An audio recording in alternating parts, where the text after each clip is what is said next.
Hi friends, welcome to my channel one a business solution. आज हम बात करेंगे एक्सेल टू टैली के बारे में। जैसे कि एक्सेल टू टैली का वीडियो मैंने ऑलरेडी बनाया हुआ है, जो ऑलरेडी मेरे चैनल पे अपलोड है वन अ बिजनेस सॉल्यूशन पे। उसमें कैसा होता था कि जस्ट एक कॉपी पेस्ट का सिस्टम था। कि जैसे मैं एग्जांपल के साथ आपको बताऊं, तो ये मेरे सेल के फॉर्मेट होते थे। और हम अपने जो हमारे कस्टमर थे, सीए अकाउंटेंट, हम उनको इस तरीके का फॉर्मेट दे देते थे। और हम उनको बोलते थे कि इस तरीके के फॉर्मेट में आप पेस्ट करिए और डेटा को आप इंपोर्ट करिए। लेकिन कभी कभी क्या होता था कि बहुत सारे ऐसे डेटा थे कॉम्प्लिकेटेड, जिनको कॉपी पेस्ट करना बहुत डिफिकल्ट था। मैपिंग करना पड़ता था, जीएसटी का परसेंटेज लगाना पड़ता था। बहुत इशू होता था कॉपी पेस्ट में, कि उनका टाइम बहुत यूज होता था कॉपी पेस्ट में। तो हमने इस दौरान इस चीज को स्टडी किया कि क्या इस चीज को हम अगर डायनामिक में बनाएं, ताकि कम टाइम में मतलब कम टाइम में फास्ट काम हो जाए। तो हमने डायनामिक वाला सिस्टम बनाया। ठीक है। तो जैसे मेरे जो ऑलरेडी जो यूजर है, कस्टमर है, उनके लिए तो बहुत बहुत थैंक्स जो हमारे प्रोडक्ट को यूज कर रहे हैं। और जो एग्जिस्टिंग हमारे कस्टमर है, ये उनके लिए फ्री मॉड्यूल होने वाला है, क्योंकि हम उनको अपग्रेडेड मॉड्यूल दे देंगे। जो हम कॉपी पेस्ट के सिस्टम पे थे, अब उनको एडवांस टेक्नोलॉजी पे लेके जाने वाले हैं। तो पहले तो जो ये वीडियो को नए जो यूजर है, जो नए लोग देख रहे हैं, उनके लिए थोड़ा सा बता देता हूँ कि कॉपी पेस्ट का सिस्टम कैसे हम काम करते थे और कैसे यूज करते थे। आइए टैली में बता देता हूँ। यहाँ पे हमने एक ऑप्शन दिया हुआ है एड ऑन फीचर में। F6 में हमने दोनों ऑप्शन दिए हैं। तो अभी अभी कभी कभी क्या होता है कि जब हम कोई चीज ओल्ड पैरामीटर्स यूज करते हैं, तो शायद हम यूज टू हो जाते हैं। तो ऐसा लगता है कि वो बहुत बेस्ट है। तो हमने दोनों ऑप्शन रखा है कि अगर आप कॉपी पेस्ट वाला यूज करना चाहते हैं, तो कॉपी पेस्ट वाला यूज करिए। कॉपी पेस्ट वाले में आपको एक ही ऑप्शन मिलेगा, डायनामिक ऑप्शन आपका बंद हो जाएगा। और यहाँ पे ऑप्शन मिलेगा, तो आपको सेल और परचेस आपको ऑप्शन। यहाँ पे सेल्स पे एंटर मारेंगे, सेम सेल्स इन्वेंट्री और सेल्स इंपोर्ट आपको मिलेगा। इस तरीके से अगर आप इन्वेंट्री पे एंटर मारते हो, तो यहाँ पे आपको लोकेशन डालने का ऑप्शन मिलता है। तो लोकेशन कैसा है, जैसे मैं आपको बता देता हूँ। यही फॉर्मेट में जो हमारे कस्टमर ऑलरेडी यूजर है, ये फॉर्मेट में हमारे सेल भी हो, इन्वेंट्री भी हो जाते हैं, और हमारे अकाउंटिंग भी हो जाते हैं। तो जैसे मैं अभी आपको इन्वेंट्री करके दिखाता हूँ कि ये मेरे फॉर्मेट को मैंने कॉपी किया और यहाँ पे मैंने पेस्ट किया। यहाँ पे एक्सेल फाइल चूज करने का ऑप्शन मिलता है, और यहाँ पे मैंने शीट सेलेक्ट करने का ऑप्शन मिलता है। मैंने जैसे सीट सीट को सेलेक्ट किया, यहाँ पे आपको यस का ऑप्शन मिलता है। और यहाँ पे इनपुट के बाद ऐसा एक मैसेज आ जाता है, जो हमारा एक्सेल टू टैली का मॉड्यूल में काम करता है। अब हम जाके एंट्री को चेक करते हैं। तो ये एंट्री मेरी क्या हुई, इन्वेंट्री मोड में मेरी एंट्री इंपोर्ट हो गई। ठीक है। अब हम यही चीज को हम अकाउंटिंग मोड पे इंपोर्ट करना करके आपको दिखाते हैं। यहाँ पे मैं एंटर मारता हूँ अकाउंटिंग मोड, सॉरी सेल में अकाउंटिंग मोड में मैं जाता हूँ। यहाँ पे मैं एंटर मारता हूँ,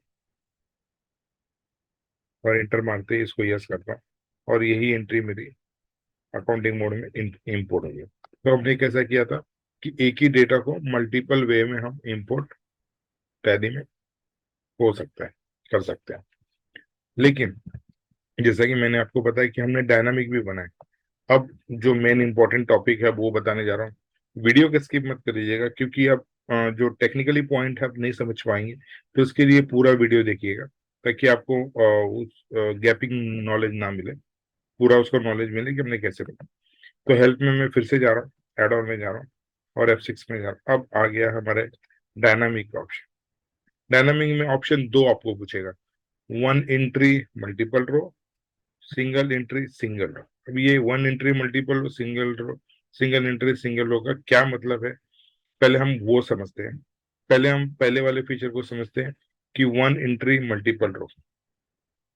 जैसा कि ये फॉर्मेट आप देख रहे हो, यहाँ पे आप देखोगे तो इसमें दो एंट्री है, लेकिन बिल नंबर हमारा सेम है। तो हम इसको क्या बोलते हैं, वन एंट्री मल्टीपल रो, अगर इस तरीके से डेटा रहा आपका, मल्टीपल एंट्री आपकी रो वाइज रही, तो हम इसको बोलते हैं वन एंट्री मल्टीपल। अभी आप बोलोगे सर मल्टीपल रो वाला तो समझ में आ गया, लेकिन सिंगल एंट्री सिंगल रो का क्या मतलब, तो वो भी देख लेते हैं।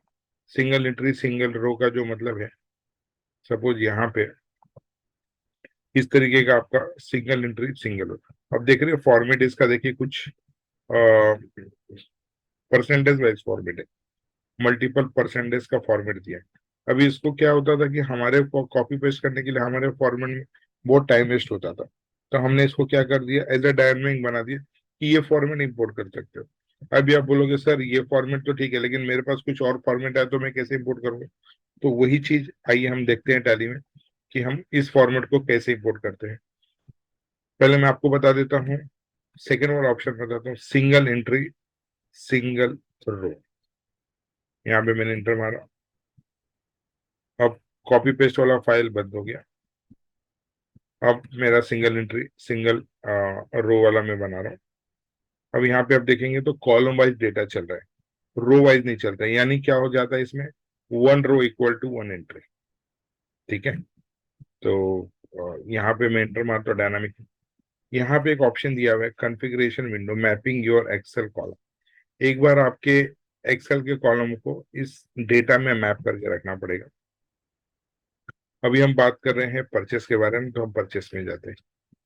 परचेस में इस तरीके से आपको नाम लिखना है, जो भी आप लिखना चाहते हैं। मैंने यहाँ पे पीओ डेटा लिखा यानी परचेज डेटा लिखा, और इस विंडो को मैंने यस किया। यहाँ पे मैंने मैपिंग वाला सिस्टम दे दिया। जैसे मैं आपको थोड़ा सा ओवरव्यू दे देता, अभी फिफ्थ नंबर पे मेरा बिल नंबर है, तो देखिए बिल नंबर है। ठीक है, और सिक्स नंबर पे मेरा डेट है, तो मैंने सिक्स नंबर पे डेट डाल, ये ऑलरेडी मैंने मैपिंग करके रखा है। और यहाँ पे 26 नंबर पे मेरा टोटल अमाउंट है, तो 26 नंबर पे टोटल अमाउंट नरिशन रहेगा, तो उसको कॉलम। ये सब एक्स्ट्रा एक्टिविटी का डिटेल दिया हुआ है, अगर आप यूज करना है तो यूज करिए, नहीं तो आप स्किप करके आगे बढ़ सकते हैं। यहाँ पे पार्टी का नाम आ गया, तो पार्टी का नाम मेरा फर्स्ट वाले कॉलम पे, यस। 27 पे मेरा स्टेट है, 27 पे मेरा स्टेट है, यस स्टेट है। और मेरा टू नंबर पे मेरा जीएसटी नंबर, तो यहाँ पे मेरा दो नंबर पे जीएसटी। अगर मेरे पास एड्रेस है 1 2 3 लाइन पिन कोड है, वो भी मेंशन कर सकते हैं। तो ऑटोमेटिक जब ये मेरा लेजर बनेगा, परचेस का लेजर सिंडिकेटर का, तो ऑटोमेटिक एड्रेस भी ले ले। मेरे पास एड्रेस का ऑप्शन नहीं था तो मैंने नहीं डाला। अब यहाँ पे क्रेडिट लेजर वन, अब ये मेरा डेबिट लेजर हो गया। सेकंड मेरा लेजर हो जाएगा क्रेडिट लेजर। तो क्रेडिट लेजर में मेरे जो जो भी क्रेडिट लेजर आएंगे, जैसे मेरे सब सब जितने भी लेजर है सब मेरे क्रेडिट लेजर। तो यहाँ पे मैंने लेजर का नाम, जैसे मैंने 8 कॉलम डाला। 8 कॉलम का मतलब क्या है कि जैसे यहाँ पे परचेस फ्रॉम अनरजिस्टर्ड पार्टी, यहाँ पे अमाउंट आपको आएगा। तो यहाँ पे मैंने लेजर का नाम मेंशन किया है कि 8 नंबर से मेरा ये अमाउंट उठा ले। जैसे और एग्जांपल के लिए समझते हैं, लोकल जीएसटी परसेंट 12%। तो 12% का जो लेजर है वो यू यहाँ से उठाएगा टाली, लेकिन अमाउंट उठाएगा मेरे एक्सेल से, क्योंकि मैंने परचेस का कॉलम, परचेस का तो नाम डाल ही नहीं रहा हूँ ना यहाँ पे, ये तो मेरा टाइटल है। तो सिर्फ परचेस का कॉलम का नंबर डालो, जैसे मैंने 9 नंबर डाला लोकल, तो मैंने यहाँ पे 9। 10 नंबर पे मेरा क्या है, 10 नंबर पे मेरा IGST 10 है लोकल। देन 11 नंबर पे मेरा टैक्स। तो इसी तरीके से आप लेजर का नाम आपको यहाँ मेंशन करना है, और अमाउंट के लिए कॉलम नंबर यहाँ वाला देना है। ठीक है, जैसे लोकल जीएसटी दिया है यहाँ पे मैंने 13 दिया। तो इस तरीके से आप लेजर का नाम मैपिंग, क्योंकि लेजर का नाम एक्सेल में हमारे पास नहीं है, सिर्फ एक्सेल में हमारे क्या अमाउंट है। तो जैसे यहाँ पे 9% मैंने लिया इनपुट क्रेडिट, मैंने यहाँ पे मेंशन किया है 9% इनपुट क्रेडिट, और नंबर कितना डाला, 16 नंबर। तो अमाउंट यहाँ से पकड़ेगा, लेकिन जो लेजर है वो हमारे, मैंने टैली में ऑलरेडी मैप कर दी कि ये लेजर पकड़ना चाहिए। ठीक है, तो इस तरीके से हमें मैपिंग करना और इसको सेव करना। अब यहाँ पे आप बोलोगे सर और भी मैपिंग अगर और भी कोई फॉर्मेट आता है, तो यस, और भी फॉर्मेट आपको मैप करना है तो और भी इसमें फॉर्मेट का नाम दीजिए, तो और भी फॉर्मेट आपके लिए मैपिंग हो सकता है। ठीक है, देन अब इस परचेस को डेटा को इंपोर्ट करना है तो किस कहाँ पे आना पड़ेगा, परचेस डेटा में इंपोर्ट कॉलम वाइज। अब देखिए हमने PUR डेटा करके बनाया तो वो यहाँ पे लिस्ट में आ गया। यहाँ पे इंटर मारेंगे। इसके बाद क्या पूछ रहा है, enter the row number from the data starting the excel. मतलब क्या बोलना चाह रही है कि आपके एक्सेल का डेटा का स्टार्टिंग नंबर क्या है, 6 है, तो आपको यहाँ पे क्या डालना है, 6।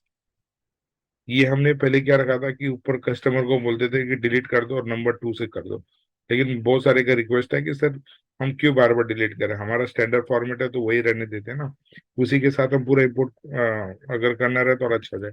इसके लिए ऑप्शन दे दिया 6। यहाँ पे कॉलम नंबर दे दिया, लोकेशन दे दिया। मैंने एक्सेल फाइल को सेलेक्ट कर लिया। एक्सेल फाइल को सेलेक्ट करते ऑटोमेटिक शीट का नाम आ गया।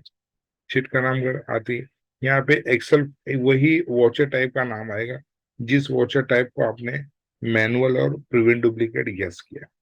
अगर जिस वॉचर टाइप को आपने manual prevent duplicate yes, manual prevent duplicate होता है क्या, एक बार वो आपको बता देता हूँ। जिस वॉचर टाइप में, जैसे यहाँ पे GST मैनुअल अगर आपका नहीं है तो वॉचर टाइप का लिस्ट वहां पे नहीं है। ठीक है, जैसे मैं एग्जांपल आपको बता देता हूँ। अभी जैसे कभी कभी लोग यूज करते हैं और पूछते हैं सर वहाँ पे वॉचर टाइप का नाम नहीं आ रहा है, तो उसका पर्पज ये है कि जैसे GST यहाँ पे परचेस मैंने ले लिया 2, और यहाँ पे मैंने परचेस ही अकाउंट लूंगा, लेकिन मैं इसको क्या करूँगा, ऑटोमेटिक कर दूंगा। ठीक है, तो लेट्स सी, देखते हैं। यहाँ पे परचेस में यहाँ पे मैं 6 नंबर देता हूँ डाल। यहाँ पे मैं वॉचर टाइप शीट नेम आ गया। यहाँ पे ये देखिए GST परचेस आ गया इसमें। ठीक है, तो यहाँ पे जो भी वॉचर टाइप मैनुअल रहेगा उसके हिसाब से। अब यहाँ पे मैं GST परचेस करके जो वॉचर टाइप वो ले लेता हूँ। यहाँ पे मैं यस करता हूँ, और यस करते ही ये डेटा इंपोर्ट होना काम चालू कर दे। और ये क्या कर रहा है, एग्जैक्ट वहां से डेटा इंपोर्ट होके देखिए इंपोर्ट भी कर दिया।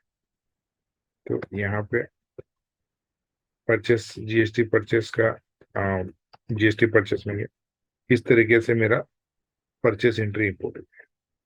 यहाँ पे देखिए मल्टीपल भी इंपोर्ट हुआ है कि लोकल परसेंट 12 लिया भी है, मतलब एक ही टैक्स में 2% है, 12 भी 18 भी है, तो इसमें 12 वाला भी परसेंटेज ले लिया और 18 वाला भी परसेंट ले लिया, और राउंड ऑफ भी ऑटोमेटिक ले लिया। राउंड ऑफ भी आपको मेंशन करने की जरूरत नहीं है। ठीक है, तो इस तरीके से हमारा क्या हुआ, जो फॉर्मेट जो मेरा इंपोर्ट हुआ वो ये वाला फॉर्मेट इंपोर्ट हुआ, इसको हम बोलते हैं, एक बार और इस पे आ जाते हैं, इस पे डायनामिक्स में जाके सिंगल एंट्री सिंगल। ठीक है, अब हम बात करेंगे वन एंट्री मल्टीपल रो। वन एंट्री मल्टीपल रो मतलब क्या होगा, इसको हम बंद कर देते हैं। वन एंट्री मल्टीपल रो के लिए हमने जो सेल्स का फॉर्मेट लिया था उसको ही ले लेते हैं एक बार। अब यहाँ पे एंट्री कितना है, 2 है। ठीक है, तो हमने इसको क्या नाम देंगे, वन एंट्री मल्टीपल रो। मतलब एक ही एंट्री है लेकिन उसके मल्टीपल रो में डिफाइन किया, इसके लिए हमने नाम दिया वन एंट्री मल्टीपल रो। तो अगर इस तरीके का फॉर्मेट रहेगा तो आप ध्यान दीजिएगा कि हम इसको single one one entry multiple row में इंपोर्ट करें। अब मैं सेल को ऑलरेडी मैंने कॉन्फ़िगर करके रखा हुआ है, तो एक बार वो देख लेते हैं। हाँ, इसमें आप कोई भी फॉर्मेट इंपोर्ट कर सकते हैं, अमेजॉन, फ्लिपकार्ट, मीशो, कोई भी ऑनलाइन वेबसाइट का भी फॉर्मेट डेटा इंपोर्ट कर सकते हैं। ऑलरेडी मेरे जो कस्टमर है वो यूज इस फॉर्मेट को कर रहे हैं, क्योंकि इसमें मल्टीपल चीजें दी हुई है कि उस तरीके से आप इंपोर्ट कर सकते हैं। अब इसको कैसे समझना है, देखिए यहाँ पे मैंने मैपिंग करके दिया हुआ है कि आपको कौन कौन से नंबर करना है। नंबर के लिए आपको सिंपली क्या करना है, यहाँ पे 1 लिखना है और यहाँ पे 2 लिखना है, और 1 और 2 को ऐसे ड्रैग करके आपको पूरा माउस करके आपको ऐसे करके जाके आप जाओगे तो पूरा इसका नंबरिंग लिख के आ जाता है कि कौन से कॉलम का कितना है। ऐसे 1 2 गिनने में बहुत टाइम चला जाता है, और कभी कभी गलतियां भी हो सकती है। तो ऐसे करके वन टाइम ये कर लीजिए, उसके बाद इसको डिलीट कर दीजिएगा। अभी वन एंट्री मल्टीपल रो का तो मैंने मतलब बता दिया आपको। अब इसको टैली में मैपिंग कैसे करते हैं, जैसे ये बिल नंबर है, बिल डेट, यहाँ पे 26 नंबर पे मेरा टोटल है, 27 नंबर पे मेरा नरेशन है, तो ये मेरा 26 हो गया। और ये मेरे हो गए 27 नंबर। तो ये कॉलम को, पूरा कॉलम को इस तरीके से मैपिंग कर देना, स्टेट, पार्टी, जीएसटी कौन से कॉलम पे मेरा है। ये ध्यान देना है कि ये कॉलम उस आइडेंटिफिकेशन ऑफ द कॉलम का मेंशन करता है कि प्रोडक्ट का नाम कौन से कॉलम पे, यूनिट कौन से कॉलम पे है, एचएसएन कौन से कॉलम पे। तो इस तरीके से आपको कॉलम नाम, इसमें item description, godown, batch, expiry date भी मेंटेन कर सकते हो। सी जीएसटी, जीएसटी, यहाँ पे सब क्या हो रहा है, यहाँ पे सब एक्सेल में होना चाहिए। हाँ, इसमें एक और खासियत है कि इसमें जो भी चीजें आप बोल रहे हो, सब आपकी चीजें एक्सेल में ही होना चाहिए। सेम यहाँ पे लेजर का नाम सिलेक्शन नहीं आता है, यहाँ पे सिर्फ क्या आता है, आपको कॉलम का नाम मेंशन करना। तो इस तरीके से हमने क्या किया, सेल्स का डेटा सिंगल एंट्री मल्टीपल रो का मैपिंग कर दिया। ठीक है, अब आ जाते हैं टैली में। टैली में आने के बाद यहाँ पे इंटर मारना है। इंटर मारने के बाद यहाँ पे रोज एंड कॉलम, यहाँ पे देखिए न्यू डेटा ले लेना है। अब यहाँ पे स्टार्टिंग रो कितना था, वहां पे स्टार्टिंग रो यहाँ पे है 2। ठीक है, क्योंकि डेटा मेरा कहाँ से चालू हो रहा है, 2, तो हमें यहाँ पे क्या लिखना है, 2। देन यहाँ पे एडवांस एक्सेल ले लेना है। शीट, शीट नेम आ जाएगा, जो भी जिसमें भी आपको मेंशन करना है, जैसे जीएसटी R1 B2B सेल्स में डालना है, तो मैंने उसमें डाल दिया। और ये डेटा हमारा इस तरीके से इम्पोर्ट होगा। तो डेटा क्या इम्पोर्ट हुआ, एक ही एंट्री इम्पोर्ट हुआ, क्यों, क्योंकि वो उसका वाउचर नंबर कॉमन है। देखिए, तो इस तरीके से क्या हुआ, सिंगल एंट्री मल्टीपल रो, मतलब दो प्रोडक्ट था, तो इसके लिए हमने इसको सिंगल एंट्री मल्टीपल रो के जरिए हमने इसको इंपोर्ट किया। तो इस तरीके से हमारा सेल परचेस का इंपोर्ट का टूल है एक्सेल टू टैली, और बहुत सिंपली वे से बनाया हुआ है, और सिंप्लीफाई सोल्यूशन से बनाया हुआ है। और मेरा ऑलरेडी जो हमारा एक्सेल टू टैली है, उसका वीडियो हमने ऑलरेडी अपलोड किया हुआ है पहले से ही, ताकि जो ओल्ड वीडियो था कॉपी पेस्ट वाला, ऑलरेडी हमारे लोग यूज कर रहे हैं। मैं जस्ट वीडियो आपको बता देता हूँ। वीडियो हमारे फर्स्ट में आप देखोगे तो ये हमारा वीडियो है एक्सेल टू टैली वाला। तो ये जो जो लोग नए हैं, जो ये वीडियो को समझना चाहते, देखना चाहते, तो यहाँ से जाके देख सकते, convert excel to Tally data. और इस तरीके से हमारा सेल परचेस का हमारा डेटा इंपोर्ट हो जाता है। जेवी के लिए मिलेंगे नेक्स्ट वीडियो में। वीडियो देखने के लिए इन तक बहुत बहुत धन्यवाद। और ये वीडियो आपको पसंद आ रहा है, प्लीज शेयर करिए और आपके दोस्तों, ताकि ये सब लोगों को काम आए। और प्लीज लाइक एक जरूर करिएगा, क्योंकि बहुत मेहनत से बनाते हैं वीडियो। और सब्सक्राइब तो 100% करिएगा, ताकि और भी वीडियो बनाने में मुझे प्रोत्साहन मिले। तो बहुत बहुत thanks for watching this video. Thank you so much.